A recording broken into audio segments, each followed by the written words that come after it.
Guys आज चाहिँ हाम्रो गाउँ देखाउन लागिरहेको छु म। यो चाहिँ हाम्रो गाउँ तल्लो पिप्ले भन्छ। यता हाम्रो कान्छा मामाको घर यो। यतापट्टि माइला मामाको छ, यतापट्टि पनि माइला मामाको नै छ यतापट्टि। अनि यतापट्टि काइला मामाको थियो, यो पुरै लडिसकेछ। पानीले सबै गाह्रो लडाइसकेको जस्तो देखिन्छ, छानो अलि हल्का देखिन्छ होइन। अनि यतापट्टि अर्को गाउँ लगभग हाम्रो भुजेल मामाहरू यो चाहिँ यता सबै यतापट्टि हो।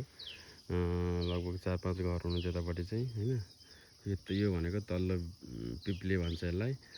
अनि खेतीहरू पनि पुरा बाँझो जोतेर राम्रो पाइसक्नु भएको छ। यहीँपट्टि चाहिँ पार्टी चाहिँ यो देखेको चाहिँ हाम्रो मितबाउको उसको लागि बनाएको पार्टी हो। हाम्रो मितहरूले बनाउनु भएको, मित दाइहरूले बनाउनु भएको होइन। त्यो के अरे मितबाउ खस्नु भएको थियो, त्यसको लागि त्यहाँ पार्टी बनाउनु भएको थियो 1 वर्ष पछाडि पछि। बुवाको त्यहाँ फोटो सहित छ होला त्यहाँ मित बुवाको। म अहिले त्यहाँ फोटो बनाइसकेपछि अहिले पुगेको छैन होइन। यहाँ माथि यहाँ चाहिँ एउटा पानीको पोखरी छ, माथि चाहिँ रातो रातो देखिएको छ यहाँनिर चाहिँ। यो भनेको रामकण्ठे भेग होइन। यतापट्टि रामकण्ठे भेग, यतापट्टि हेर्नु होला यो रामकण्ठे भेग हो, रामकण्ठे भन्छ यता। अनि यो माथिल्लो भेग चाहिँ टारी गाउँ भेग हो। फेरि यतापट्टि चाहिँ पुरै देखेको यता चाहिँ हाइवे छ, पुरै पिच छ रोड होइन। अनि हुँदै हुँदै हुँदै यतापट्टि यो रामकण्ठे उतापट्टि मुडला गाउँ, यतापट्टि फेरि यतापट्टि आयो। यो भनेको कुमाल गाउँ भन्छ यसलाई, यो माथिल्लो कुमाल गाउँ भन्छ यहाँनिर चाहिँ। यहाँदेखि झुरुप्प घर देखेको चाहिँ माथिल्लो कुमाल गाउँ होइन। यतापट्टि चाहिँ फेरि राइन्टार, यता मुनि देखेको चाहिँ राइन्टार। यहाँ अलि मजाले रुखले देखिएन होइन। यतापट्टि चाहिँ राइन्टार। अनि यो पारिपट्टि देखिएको छ नि, पारिपट्टि हेर्नु होला। यो पारिपट्टि देखिएको चाहिँ यो पारिपट्टि चाहिँ पुरै तुम्लिङटार, बोराटार भन्छ खासमा चाहिँ। यो कत्ले भन्ज्याङ हो। कत्ले भन्ज्याङ भनेको चाहिँ उहाँनिर देखिएछ। यो कत्ला पहिले यो अरुण नदीबाट सभा खोलाबाट अरुण नदीमै आउँथ्यो अरे क्या कत्ले माछा उफ्रेर पारिपट्टि हुन्थ्यो भनेको कारणले कत्ले भन्ज्याङ भनेको भन्ने पनि मैले सुने हो।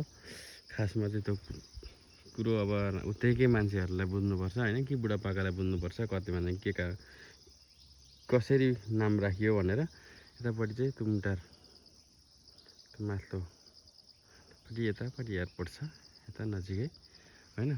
अब अहिले चाहिँ म यतापट्टि ठ्याक्कै यहाँबाट यतापट्टिबाट भिडियो गरिरहेको छु। यता भोजपुर सडानन्द 12 पिप्लेमा, यो तल्लो पिप्लेबाट यहाँ रुटनेरीबाट भिडियो गरिरहेको छु गाइजहरू होइन। सबैले हेरेर प्रतिक्रिया दिनु होला, कमेन्ट गर्नु होला कस्तो भयो मेरो अब मिनी भ्लगहरू कसरी आउँदैछ होइन, कस्तो तरिकाले अब कसरी सुधार्ने कि अलिकति राम्रो बनाउनका लागि तपाईँहरूले पनि सुझाव दिनु होला, कमेन्ट गर्नु होला यस्तो भएन भनेर होइन।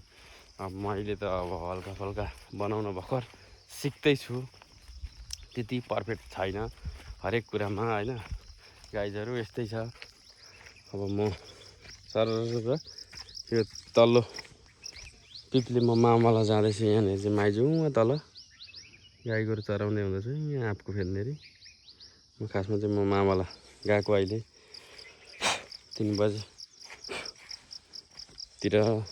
होइन। पुरा अहिले चाहिँ सोलिङ गरिरहेको छ होइन। रोडतिरको बाटो होइन। अब यस्तै छ अवस्थाहरू, ठिक छ अहिले। नालीसाली कटाएर राम्रो बनिया बर्खा मासको बाटो ठिक छ भनौँ न। अनि ठ्याक्कै हेर्नु पर्दाखेरि चाहिँ ठ्याक्कै त्यो राइन्टार चाहिँ यहाँबाट देखिन्छ। हेर्नु है त गाइजहरू, यतापट्टि अझै मजाले देखिएन।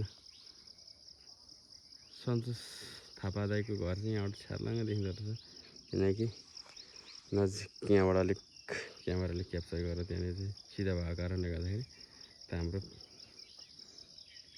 माथिल्लो पिप्ले पनि देखियो होइन।